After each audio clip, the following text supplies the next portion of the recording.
പുഞ്ചിരി തൂകി തേജസ്സോടെ സർവാഭരണ വിഭൂഷിതനായി രാംലല്ല.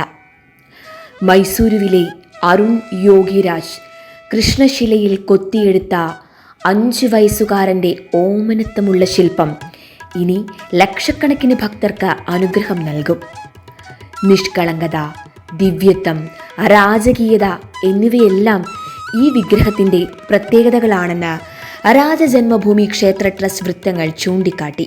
സ്വർണ്ണ കിരീടം, കിരീടത്തിൽ സൂര്യമുദ്ര, നെറ്റിയിൽ വെള്ളിപ്പൊട്ട്, അതിനു മുകളിൽ ഒരു കുങ്കുമക്കുറി, ഇടതു കൈയിൽ സ്വർണ്ണവില്ല്, വലതു കൈയിൽ സ്വർണ്ണ അമ്പ്, കഴുത്തിൽ തങ്കത്തിൽ നെയ്ത മേലങ്കി, പാദത്തോളം നീളുന്ന സ്വർണ്ണമാല, അരയിൽ സ്വർണ്ണ ഒട്ടിയാണം, ആടയാഭരണങ്ങൾ, തങ്കയങ്കി, ഹാരം, തുളസിമാല.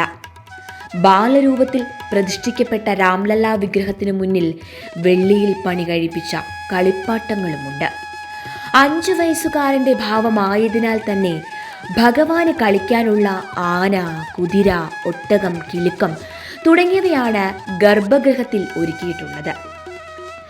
രാംലല്ലയുടെ ഓരോ ആഭരണത്തിനും പ്രത്യേക പ്രാധാന്യമുള്ളതായും ട്രസ്റ്റ് അംഗങ്ങൾ പറയുന്നു. സൂര്യദേവന്റെ ചിഹ്നം വഹിക്കുന്നതാണ് ഭഗവാന്റെ സ്വർണ്ണ കിരീടം. മാണിക്യവും മരതകവും വജ്രവും പതിച്ച ഈ കിരീടം ഉത്തരേന്ത്യൻ പാരമ്പര്യത്തിലാണ് നിർമ്മിച്ചിരിക്കുന്നത്. അതിൻ്റെ വലതുഭാഗം മുത്തുകളാൽ ഇഴനെയ്ത് അലങ്കൃതമാക്കിയിട്ടുമുണ്ട്. മാണിക്യവും വജ്രവും കൊണ്ട് അലങ്കരിച്ച കൗസ്തുഭമണി വിഗ്രഹത്തിൻ്റെ ഹൃദയഭാഗത്ത് ധരിച്ചിരിക്കുന്നു.